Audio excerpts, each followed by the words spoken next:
MasterCard. With this, you can redeem your rewards any time of the year. Thankful birthday, Valentine's, and anniversary too. Hey! When rewards are flexible, that's the BMO effect. So this SEC commentary, what does it mean for all the ICOs out there? Are most of them securities? Are they were they done in a kosher manner, or is this going to make life difficult for a number of issuers? So the first thing I read when I read a document like this is the footnotes. And it must be my legal training. The first footnote in this document says, I'm paraphrasing, this is not a rule, this is not a regulation, this is not a case. It doesn't supersede any existing case law or any existing rule. It's our view, but it's not, I think the language is, it also says the Commission has neither approved nor disapproved its content. It's a memorandum that reminds me of something that a law firm might write its client if a client asks for general guidance about whether or not an ICO was a securities offering. I don't think it changes the law in any meaningful way.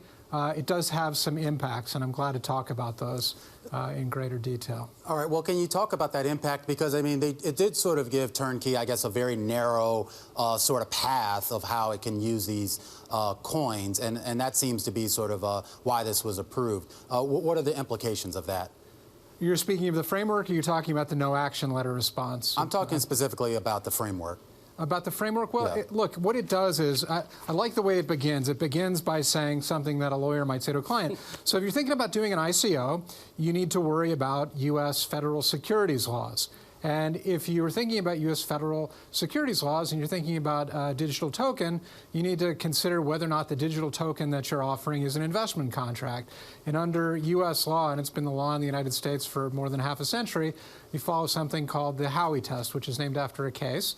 And it's a three-part test. And if there is an investment of money in a common enterprise with the expectation of profits solely from the efforts of others, I'm paraphrasing, then you have an investment contract, and then you either have to file with the SEC or fall within an exemption. And what this framework does is it walks through, essentially, it doesn't walk through the case law exactly, but it walks through that analysis in a very mechanical sense, trying to apply it to digital tokens. Now, one of the stated benefits of blockchain technology is the notion of decentralization. Yeah. So what this does is it looks at things that might cause the SEC to view something as being potentially decentralized enough to not be a security under the Howey test.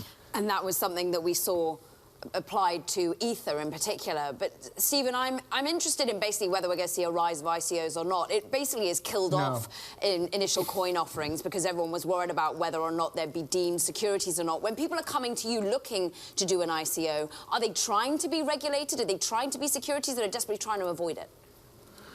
More so now than 2 years ago. I mean, 2 years ago, you'd get a phone call and somebody would want to, they would have an idea that it would be nice to help pay for a marmot farm in British Columbia.